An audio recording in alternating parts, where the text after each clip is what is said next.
Jammikunta local news, నిజం, వేగం, విశ్వాసం. మా జమ్మికుంట లోకల్ వార్తలకు స్వాగతం. తాజా వార్తల కోసం ఈ ఛానల్ను సబ్స్క్రైబ్ చేసుకోండి మరియు బెల్ ఐకాన్ నొక్కండి.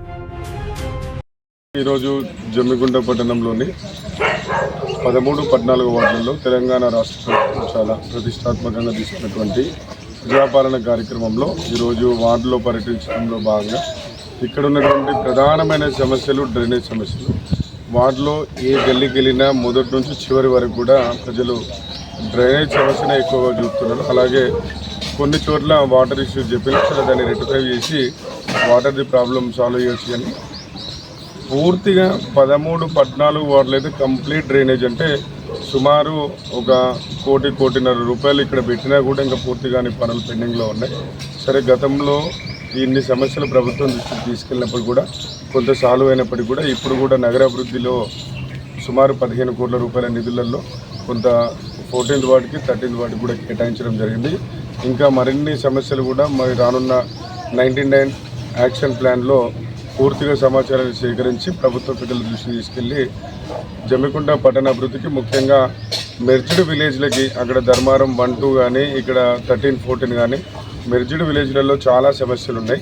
ఫస్ట్ ప్రియారిటీ మెర్జ్డ్ విలేజ్లకి ఇస్తూ పట్టణాభివృద్ధికి కృషి చేస్తామని చెప్పి తెలియజేస్తూ ఈ కార్యక్రమంలో పాల్గొన్నటువంటి స్థానిక కౌన్సిలర్లు మరి యువకులందరికీ కూడా నా యొక్క ప్రత్యేక కృతజ్ఞతలు. అలాగే 14th వార్డులో 13th వార్డులో స్థానిక కౌన్సిలర్ గారు అక్కడ ఉన్నటువంటి కబ్రస్థాన్ని కూడా తన సొంతంగా కూడా ఎలక్షన్స్లలో మాటివ్వడం, దాన్ని పూర్తి చేయడం చాలా సంతోషకరం. నేను ఈరోజు దాన్ని స్వయంగా చూసిన దానికి 13th వార్డు కౌన్సిలర్ కూడా నా యొక్క ప్రత్యేక కృతజ్ఞతలు. ఎందుకంటే ఎలక్షన్స్లలో ప్రజలలో మనం పోయినప్పుడు ఏదైతే మనం మాటిచ్చి మాట్లాడినామో దాన్ని చాలా మట్టుకు మర్చిపోయి ఈ రోజులలో గుర్తుపెట్టుకొని మరి పనిచేస్తున్నారు. ఇలానే అందరూ కూడా జమ్మికుంట పట్టణంలో ఉన్నటువంటి కొత్తగా ఎన్నికైనటువంటి మున్సిపల్ కౌన్సిలర్లు అందరూ కూడా ప్రజలకు ఏదైతే మాట ఇచ్చినామో ఆ మాట నిలబెట్టుకోవడానికి ఒక సమిష్టి కుటుంబంలాగా కలిసి ఉండి ప్రభుత్వానికి మంచి నివేదికలు పంపి అక్కడి నుంచి నగరానికి సంబంధించినటువంటి నిధులను తీసుకొచ్చుకొని పట్టణాభివృద్ధికి అందరం కూడా కలిసికట్టుగా పనిచేయాలని చెప్పి మా వంతు సహాయ సహకారాలు అన్ని వార్డులలో ఉంటాయని తెలియజేస్తూ కార్యక్రమంలో పాల్గొన్న వారందరూ కూడా నాకు నమస్కారం. దయచేసి జమ్మికుంట లోకల్ న్యూస్ ని లైక్ చేయండి, షేర్ చేయండి మరియు సబ్స్క్రైబ్ చేయండి.